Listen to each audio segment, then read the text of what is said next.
ہر آدمی اس بات کو جانتا ہے کہ ہم کو نماز پڑھنا ہے، ہم کو اس دنیا سے جانا ہے، ہم کو ایک دن مرنا ہے، ہمارے پاس ایک دن موت آئے گی، ہم اس دنیا کو چھوڑ کے چلے جائیں گے، جو نیک عمل ہمارا ہے یہی ہمیں وہاں کام آئیں گے۔ لیکن ہم نیک عمل سے بہت دور ہوتے جا رہے ہیں، ہمارے گھر کے لوگ، آپ کے گھر کے لوگ دین سے، نیک عمل سے بہت دور ہوتے جا رہے ہیں۔ میرے دوستوں، مرنے کے بعد یہ زندگی میں جو نیکی کمائے ہیں یہی نیکی قبر میں بھی کام آنے والی ہے، میدان محشر میں بھی کام آنے والی ہے۔ اللہ تعالیٰ جب خوش ہوگا تو جنت عطا فرمائے گا، جنت میں بھی یہ نیکی ہمیں کام آنے والی ہے۔ لیکن آج ایک باپ کو دیکھیے، ایک ماں کو دیکھیے کہ گھر میں اب تک نماز نہیں پڑھتے ہیں، نماز کی پابندی نہیں کرتے ہیں، اپنے بچوں کو پڑھنے نہیں کہتے ہیں۔ میرے دوستو، ایک حدیث میں سناتا ہوں کہ قبر میں جائیں گے بے نمازیوں کے ساتھ عذاب ہوگا۔ آج آپ اپنے بچوں سے بہت زیادہ محبت کرتے ہیں، اس بچے کی پرورش کے خاطر آپ گرمی کو گرمی نہیں سمجھتے ہیں، دھوپ کو دھوپ نہیں، بارش کو بارش نہیں، ٹھنڈی کو ٹھنڈی نہیں سمجھتے ہیں۔ ہر حال میں آپ محنت و مشقت کر کے کچھ روپیہ پیسہ کما کے لاتے ہیں کہ ہم اپنے بچوں کی پرورش کریں گے، ان کو اچھی تعلیم دیں گے، ان کو اچھی زندگی دیں گے، اسی لیے آپ محنت و مشقت کرتے ہیں اور خود فاقہ رہ کر کے اپنے بچوں کی پرورش کرتے ہیں۔ لیکن اگر آپ کا بیٹا یا آپ کی بیٹی نماز نہیں پڑھتے ہیں اور بے نمازی ہو کر کے اس دنیا سے چلے گئے، آپ نے اس بچے کے خاطر کتنی محبت کی کہ حد سے آگے بڑھ کر کے آپ نے محنت و مشقت کر کے اس بچے کی پرورش کی۔ آج اگر وہ بچہ بیمار ہو جائے رات میں تو آپ رات کو رات نہیں سمجھیں گے، پریشانی کو پریشانی نہیں سمجھیں گے، فوراً ڈاکٹر کے پاس جائیں گے، دوائی لے کر کے آئیں گے۔ یہی ہے محبت کا تقاضا۔ لیکن اگر آپ کا بچہ بے نمازی ہو کر کے اس دنیا سے چلے جائے، اللہ نہ کرے کہ کوئی بے نمازی ہو کے جائے، اگر چلے گئے قبر کی دنیا میں آپ رکھ کر کے آ گئے، اب بے نمازیوں کے قبر میں سانپ آتا ہے۔ جس بچے سے آپ اتنی محبت کیے تھے، حد بلوغیت کے بعد وہ بچہ بے نمازی رہا اور بے نمازی ہو کر کے اس دنیا سے چلا گیا ہے، اب اس کے قبر میں سانپ آیا ہے، وہ سانپ اس کو ایک بار ڈستا ہے تو وہ بچہ، آپ کا بیٹا یا بیٹی 70 فٹ زمین کے نیچے دھس جاتے ہیں۔ وہ سانپ اپنے پنجوں کے بل پکڑ کے اس کو باہر نکالتے ہیں اور کہتے ہیں کہ اللہ نے مجھے تیرے پاس اس لیے بھیجا ہے، تیری قبر میں اس لیے مسلط کیا ہے کہ تو فلاں دن کی نماز نہیں پڑھا تھا۔ اب پھر ظہر کی نماز تک وہ سانپ انتظار کرے گا۔ اگر ظہر کی نماز نہ ہوگی پھر وہ سانپ بولے گا، بولنے والا بھی ہوگا، وہ بولے گا اور کہے گا تو کتنا کم بخت ہے کہ تو ظہر کی نماز بھی نہیں پڑھا ہے، پھر میں تمہیں ڈسوں گا۔ پھر وہ 70 فٹ زمین کے نیچے دسے گا۔ اس سانپ کے پنجے میں ناخن اتنا بڑا بڑا ہے کہ ایک آدمی ایک دن میں جتنا پیدل چل سکتا ہے اتنا بڑا اس کا ایک ناخن ہے۔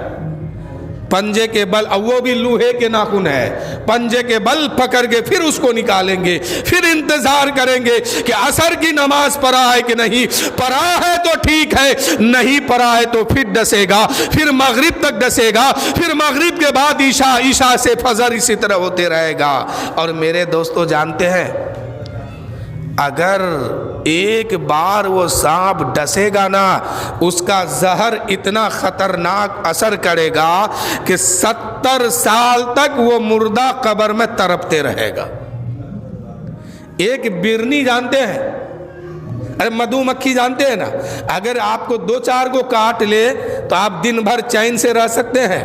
کھانا موجود ہے, بسترا موجود ہے, پنکھا چل رہا ہے, عیش و آرام کی زندگی ہے, صرف چھوٹی سی ایک مدھو مکھی آپ کو کاٹی ہے تو آپ دن بھر تڑپ رہے ہیں, جبکہ اس کا زہر شام ہوتے ہوتے ختم ہونے والا ہے, تو آپ کے اندر اتنی تڑپ اور جلن ہوتی ہے. لیکن میرے دوستو وہ سانپ ایک بار ڈسے گا نا تو 70 سال تک اس کا زہر اس کے جسم میں گھومتا رہے گا, تڑپتا رہے گا, چلاتا رہے گا. بے نمازی جب قبر میں جاتے ہیں, اس کے قبر میں بچھو بھی آتا ہے, وہ بچھو جو اونٹ کی گردن کے طرح موٹی موٹی ہے, وہ بچھو کو مسلط کیا جاتا ہے. روایت میں بات آئی ہے کہ پہلا ڈنک جو وہ بچھو مارتا ہے یا تو اس کے ہونٹ میں مارتا ہے یا اس کے ناک میں مارتا ہے. یہ بے نمازیوں کا سزا قبر میں ہے.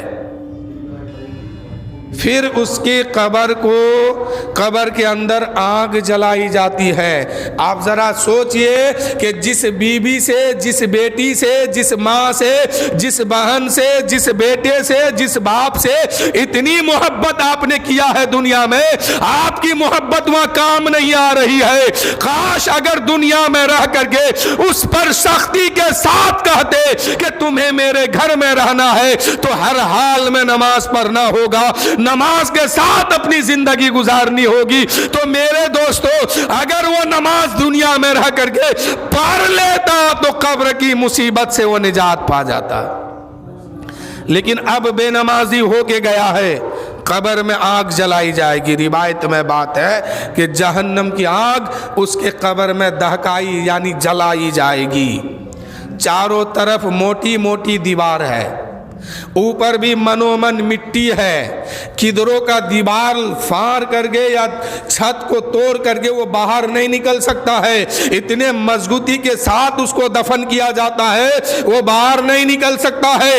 ایسے عالم میں اگر بے نمازی کے قبر میں جب آگ جلے گی اس وقت کدھر بھاگیں گے؟ یہ روایت میں بات ہے کہ مردہ اسی میں الٹ پلٹ یعنی کود فان کرتے رہتے ہیں, بھاگنے کا کوئی راستہ نہیں ہے. اللہ جب تک چاہے گا اس کی قبر میں آگ جلے گی, نہ آگ وہ بجھنے والی ہے. تو میرے دوستو جس اولاد سے, جس خاندان سے, جس رشتہ دار سے آپ اتنی محبت کرتے ہیں وہیں پر سختی بھی کیجئے کہ تم نماز کے ساتھ اپنی زندگی گزارو, نماز پڑھو. میرے دوستو ہم دنیا میں ہیں, ہمارا کوئی ساتھ دینے والا وہاں نہیں ہوگا, آپ کا کوئی ساتھ دینے والا نہیں ہوگا, آپ کے ساتھ کوئی چیز جانے والی نہیں ہے. اگر جانے والی کوئی چیز ہے وہ قرآن پاک کی تلاوت ہے, پنجگانہ نماز ہے, صدقہ ہے, زکوٰۃ ہے, نیک اعمال آپ کے ساتھ جائیں گے. اگر یہ نیک اعمال دنیا میں کرتے ہیں قبر کی دنیا میں بھی یہ نیکی آپ کی کام آئے گی, حشر کے میدان میں بھی کام آئے گی. اگر یہ نیک اعمال نہیں کرتے ہیں, بدی کے ساتھ اپنی زندگی گزارتے ہیں, یہ گناہ آپ کو قبر کے میدان میں بھی سزا دلائے گا, اور یہی گناہ میدان معاشر میں بھی گواہی دے گا کہ اس کو دوزخ کے طرف بھیجا جائے. یہ بہت بڑا پاپی انسان تھا, بہت بڑا گنہگار انسان تھا, اپنی زندگی نماز چھوڑ کے گزارا ہے, اپنی زندگی زکوٰۃ سے دور رہ کے گزارا ہے, اپنی زندگی دین اور شریعت سے دور رہ کے گزارا ہے. اس کو دوزخ کے طرف بھیجا جائے. میرے دوستو وہاں کیا حال ہوگا, وہاں کتنی افسوس ہوگی. لیکن وہاں افسوس کرنے سے کوئی فائدہ نہیں ہے, فائدہ تو ابھی ہے کہ یہ موقع آپ کے ہاتھ میں ہے. یہ موقع آپ اپنے ہاتھ سے جانے نہ دے. جب تک زندگی ہے اللہ و رسول کی محبت میں اپنی زندگی گزارے, اپنے بچوں کے دلوں میں نبی کی محبت کو بیٹھا دے, اپنے بچوں کو عاشق رسول بنا دے. اس لیے کہ اپنی اولاد کو مالدار بنانا کمال نہیں ہے, اپنی اولاد کو عاشق رسول بنانا کمال کی بات ہے. اپنے اولاد کو عاشق رسول بنا دیجئے اور کہہ دیجئے بیٹا جب تک زندگی ملی ہے نبی کی محبت میں جینا سیکھ لو اور نبی کی محبت میں مرنا سیکھ لو. کامیاب انسان وہی ہے جو اپنی زندگی کے ہر معاملے میں نبی کی محبت میں جینا اور مرنا سیکھا ہے. آج ہم لوگ اپنی اولاد سے کہتے ہیں کیا کہ فلاں کا بیٹا اتنا پیسہ کماتا ہے, تو کب کمائے گا؟